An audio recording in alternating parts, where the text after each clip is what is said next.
A lot of people struggle with marking up the charts, and because of that they can't get any entries, and that's okay if you don't know how to do that. No, that is why I'm going to do a full breakdown today on US 30. Today is December 3 and it's the last month of the year. This year flew by so quickly. It's now 9:35 and I'm just going to do a full breakdown on how you can catch trades, so you prepare yourself and ready for 2026 so you can know exactly what you're doing. So let's get right into it. So first let me show you now how I start off my charts. Usually my charts would be clean. All these would be gone. But I'm going to just show you now, because these are my nice zones that I have, but I'm going to show you how I draw them. Usually it's on the daily time frame that I draw my strong level of support resistances, and I'm just going to use a next color so you can see it. Let me just use the green for the time being.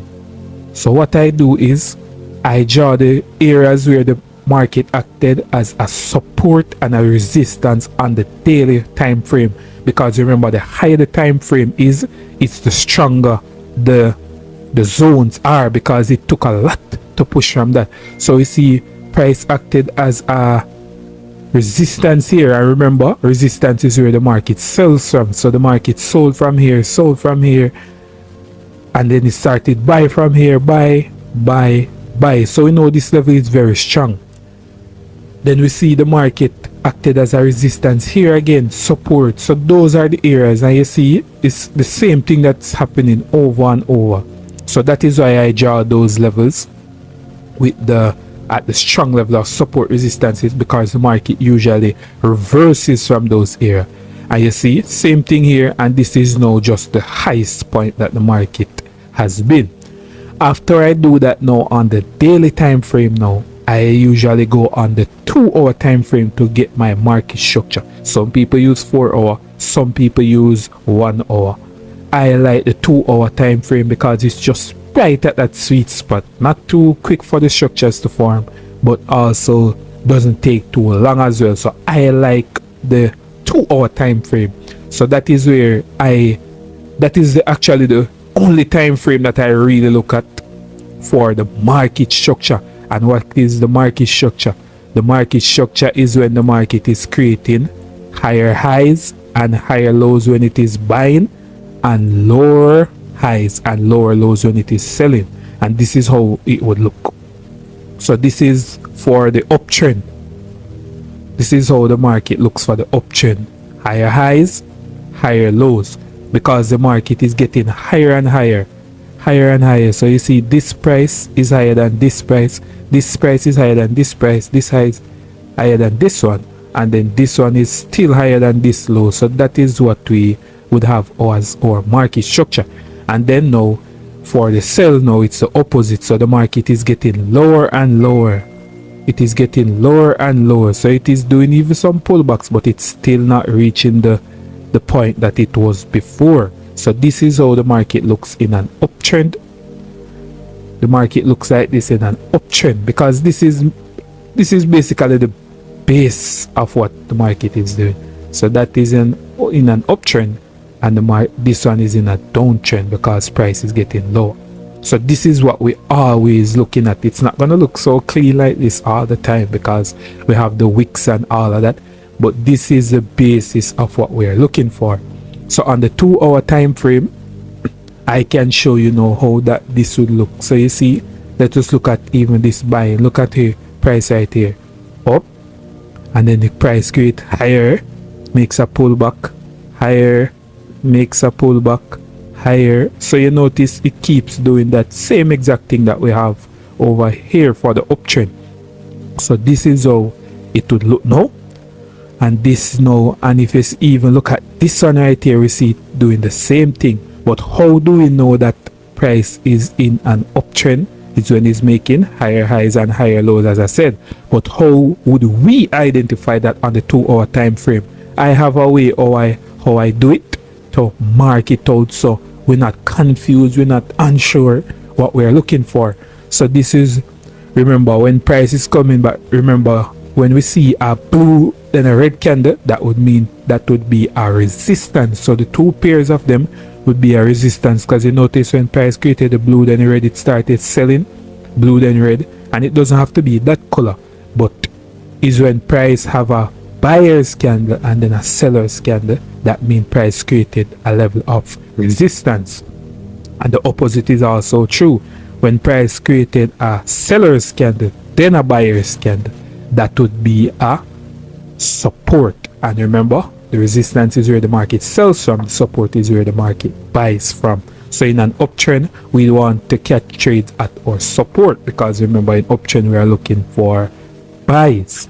So currently now we see, let us show you how our market price created a resistance right here, which would be a lower high in a sell. But then look what price did.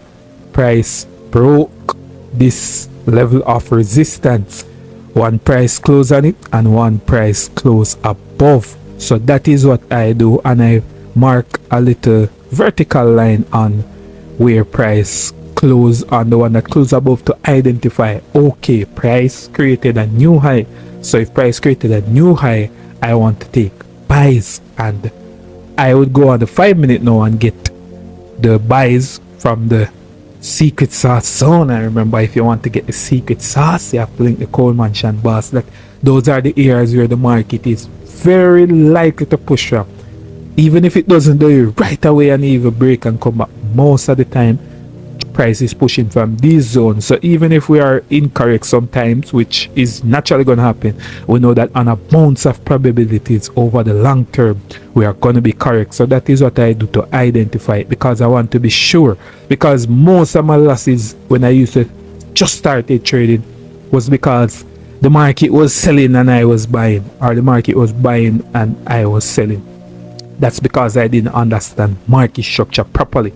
And now again right here, based on what the market is doing right there. So the last thing that happened was price created a new higher high right here. And remember how we say, when price created a new higher high, or bias is bias. So we can see that price created a resistance here. One price closed on it, and then one price closed above, to confirm that price stayed higher than this level of resistance, which would mean an uptrend or bias is bias. Then now this is how I show you how I get my secret sauce zone. And as I said, remember, if you want to get the secret sauce, you have to link the Coleman boss. That's the only way that you can get it. So there are some levels of secret sauce zone right here, and that one now I have to show you the thought process on how I get that one, the secret sauce zone. But let me just give you a little glimpse of it so you can see. So we have a secret sauce zone right over here, and let us look if price tap back into that level of secret sauce zone over here. And we're going to put that in orange. I usually put that in orange, and I do that on the 5 minute charts. So you see, look at it. You see what happened? Look at it. So you see, we're not making stuff up. You see, price came back and pushed from our level of secret sauce zone. That price push from our level of secret sauce zone. So that is how our trade would be looking. A matter of fact, it even came close. That one came very, very, very, very close. But this is how our secret sauce zone would look. Price came extremely close to that one. So this is how our secret sauce zone would look. On this one, I will see price stop very close into that one. And sometimes it has an more. So let me see if we have another secret sauce zone right here.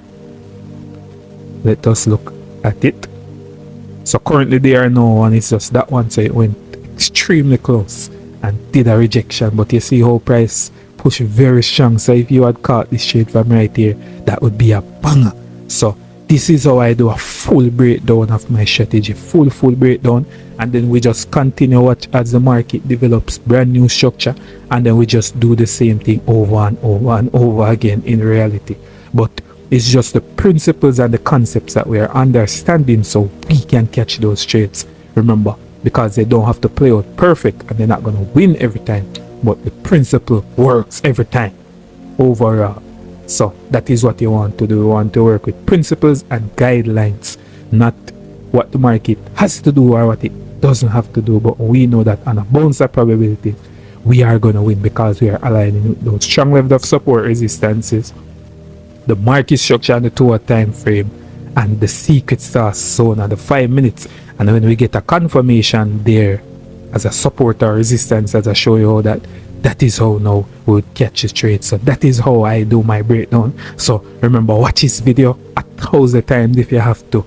Rewatch it, replay it, so you can pick up all those gems that I just dropped. And that is how we keep things simple over here at Team Cone Mansion. And if you want to, you have to have the proper mindset now to apply it, because you can know all of this and you still battle with blocks that you don't even know you are battling with. And that is exactly where my guide comes in. How to master trading in just 5 minutes, so you can master yourselves, master your strategy, and get the results that you want. Choice is yours. It has always been.